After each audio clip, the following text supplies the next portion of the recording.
Okay, so I got a request on some practical examples of what it means to embrace the soft life. So I'm about to give you some examples for each one of those five. You can go back to the video if you want to know what the original five were. I'll link it at the end of the video. Okay, let's start. Number one, prioritizing your well being emotionally, physically, and mentally. So, what does that look like? Instead of saying yes to everything out of guilt and shame and everything like that, you can say no to a social event because you need time to recharge.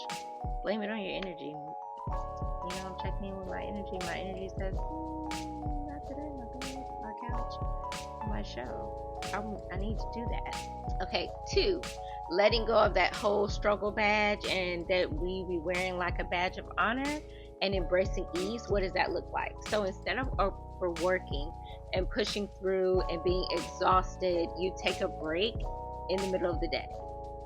Even if it's like 5 minutes, take a minute, take a deep breath, take a walk, do something, and give yourself that moment. Okay, number two, what can you do? You could choose the convenient option without feeling guilty about it, such as Instacart, ordering groceries instead of running to the store when you're already feeling exhausted. That's why it's here. Let's use it. And that also can serve as like a little luxury as well, getting your groceries delivered. Okay?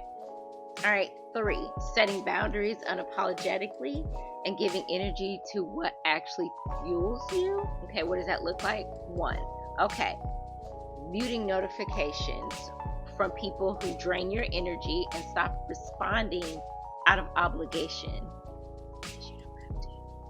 Number two, what can that look like? You don't over explain your choices and the reason why you chose those things.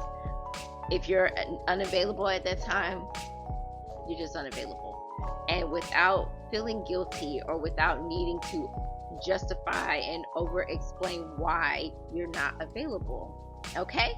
Being intentional about pleasure and with self-nourishment. So what does that look like? Instead of waiting until you're burned out with something, schedule in some rest days. Just like you schedule work and responsibilities, schedule in some time to just take a break.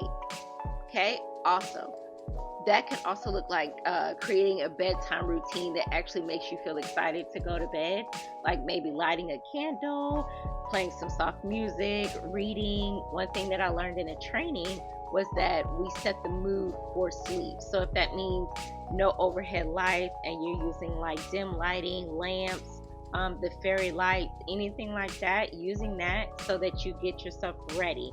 Having the candle that is very like sensual and feels like something that should be in a room. There's plenty of them. Pick one and then use that. Okay, five, living in alignment with your values rather than the expectations of everybody around you. What does that look like? So, example, you stop trying to keep up with everyone else and what everyone else is doing instead of focusing on what genuinely makes you feel good, even if it's different. If you're interested in something that not everybody else is interested in, I guarantee you there's a tribe.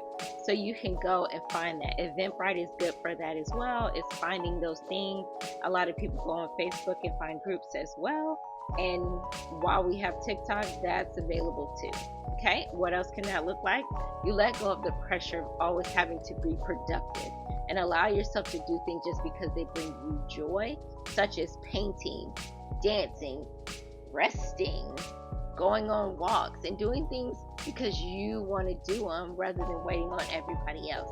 So which one of these resonates with you the most? And which one is something that you can start in your life today to start bringing in and inviting in that feminine energy?